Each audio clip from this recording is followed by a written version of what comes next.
നമസ്കാരം. ഞാൻ Sukumari, astro service online ഗ്രൂപ്പിൽ നിന്നും. ഇന്ന് അനിഴം നക്ഷത്രത്തിൽ ജനിച്ചവരുടെ പൊതു സ്വഭാവത്തെ പറ്റിയാണ് പറയുന്നത്. അനിഴം നാളിൽ ജനിച്ചവരുടെ ജീവിതഗതിയുടെ പ്രത്യേകത പ്രധാനമായും അതിൻ്റെ അനിശ്ചിതത്വമാണ്. പലവിധ മാറ്റങ്ങളും അവരുടെ ജീവിതത്തിൽ ഒന്നിനു പിറകെ ഒന്നായി അനുഭവപ്പെട്ടുകൊണ്ടിരിക്കും. കുഴപ്പം പിടിച്ച സാഹചര്യങ്ങളെ വിജയകരമായി നേരിടാനും അതിജീവിക്കുവാനുമുള്ള അസാധാരണമായ കഴിവ് ഈ നാളുകാർക്കുണ്ടാകും. ആകുല ചിന്തകൾ കൂടിയിരിക്കും. ഗൗരവഭാവം എപ്പോഴും മുഖത്ത് നിഴലിക്കും. ഒരു കാര്യവും നിസ്സാരമായി കണക്കാക്കുകയുമില്ല. നിർബന്ധ ബുദ്ധി കൂടും. ശത്രുക്കളോട് ക്ഷമിക്കുകയുമില്ല. എതിർപ്പുകൾ നേരിടുന്നതിൽ വളരെ കർക്കശത്വം കാണിക്കും. ദയയോ വിട്ടുവീഴ്ചയോ കാണിച്ചെന്ന് വരികയില്ല. ഇവർ എപ്പോഴും എന്തെങ്കിലും ചെയ്തുകൊണ്ടേയിരിക്കും. പക്ഷേ അധ്വാന ഫലം അനുഭവിക്കാനുള്ള ഭാഗ്യം പലപ്പോഴും കിട്ടിയെന്ന് വരികയില്ല. യാദൃച്ഛിക കാരണങ്ങൾ മൂലം നിരാശപ്പെടാതെ തുടർന്നും പ്രവർത്തിക്കുന്ന സ്വഭാവമുണ്ടാകും. അധ്വാനത്തിനനുസരിച്ച ഫലം മിക്കപ്പോഴും കിട്ടിയെന്നും വരികയില്ല.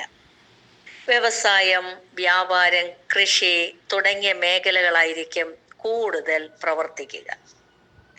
ഉയർന്ന നിലയിലുള്ളവരുടെ സൗഹൃദം സഹകരണവും നേടും. ധാരാളം സുഹൃത്തുക്കൾ ഉണ്ടാകും. പക്ഷെ ഇടയ്ക്കിടെ സുഹൃത്തുക്കളുമായി കലഹിച്ചെന്നും വരും. സ്വജനങ്ങളിൽ നിന്ന് പ്രയോജനം കുറയും. പലപ്പോഴും നിസ്സഹായതയും നിരാശയും തോന്നും. ഉറച്ച് ഈശ്വര വിശ്വാസമായിരിക്കും.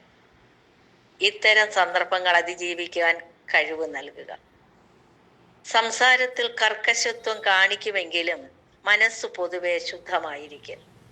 ആർക്കും ഉപദ്രവം ചെയ്യാതിരിക്കാൻ പ്രത്യേകം ശ്രമിക്കും. ശുഭാപ്തി വിശ്വാസം കൂടുതലായിരിക്കും. പലവിധ പരിവർത്തനങ്ങളും ജീവിതത്തിൽ ഉണ്ടാകും. ദൂരസഞ്ചാരം ചെയ്യാനും ദൂരദേശത്ത് താമസിക്കുവാനും സംഗതിയാകും. മാതാപിതാക്കൾ, സഹോദരങ്ങൾ തുടങ്ങിയവരുമായി അടുപ്പക്കുറവുണ്ടാകും. കുടുംബജീവിതം പൊതുവെ സന്തോഷകരമായിരിക്കും. മനസ്സിനിണങ്ങിയ ജീവിത പങ്കാളിയും സൽസ്വഭാവികളായ സന്താനങ്ങളും ഉണ്ടാകും. സ്വന്തം പരിശ്രമം കൊണ്ട് ധനം നേടുകയും സുഖജീവിതം നയിക്കുകയും ചെയ്യും. ആരോഗ്യ സംരക്ഷണത്തിന് ശ്രദ്ധക്കുറവ് കാണിക്കുമെങ്കിലും ആരോഗ്യം പൊതുവെ മെച്ചമായിരിക്കും.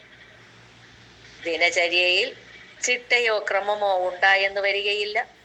ഔഷധങ്ങൾ സേവിക്കുക, പഥ്യമാചരിക്കുക തുടങ്ങിയവയിൽ ഉത്സാഹക്കുറവ് കാണിക്കും. ശ്വാസകോശ രോഗങ്ങൾ, ശിരോരോഗങ്ങൾ, മൂത്രാശയ രോഗങ്ങൾ തുടങ്ങിയവ ചെറിയ തോതിൽ ബാധിക്കാം. പക്ഷേ ഗൗരവമായ രോഗപീഠയ്ക്ക് ന്യായമില്ല. ബാല്യകാലത്ത് ശ്വാസകോശ രോഗങ്ങൾ കൂടുതലായി അനുഭവപ്പെട്ടുകൊണ്ടിരിക്കും.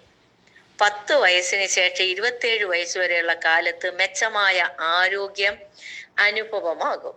ഈ കാലത്ത് വിദ്യാഭ്യാസം, തൊഴിൽ ലാഭം തുടങ്ങിയവയൊക്കെ സൂചിപ്പിക്കുന്നുമുണ്ട്. 20 വയസ്സോടുകൂടി ദൂരദേശത്ത് താമസിക്കാൻ സാഹചര്യമുണ്ടാകും. 27 വയസ്സു മുതൽ 34 വയസ്സുവരെയുള്ള കാലത്ത് പെട്ടെന്നുള്ള രോഗപീഠ, മുറിവ്, ചതിവുകൾ, അപകടങ്ങൾ തുടങ്ങിയവ ഉണ്ടാകാൻ ഇടയുണ്ട്. 34 വയസ്സു മുതൽ 54 വയസ്സ് വരെ ആയിരിക്കും ജീവിതത്തിലെ സുവർണ ഘട്ടം. അതിനുശേഷം ഗുണദോഷ മിശ്രമായ കാലമാണ്. ഇപ്പോൾ ചാരവശാൽ അവർക്ക് ശനി 5-ാം ഭാവത്തിലും വ്യാഴം 8-ലുമാണ് ഓടുന്നത്. അതുകൊണ്ട് തന്നെ അവരുടെ ഈ വർഷക്കാലത്ത് ഗുണദോഷ മിശ്രമായിരിക്കും അവരുടെ അനുഭവം.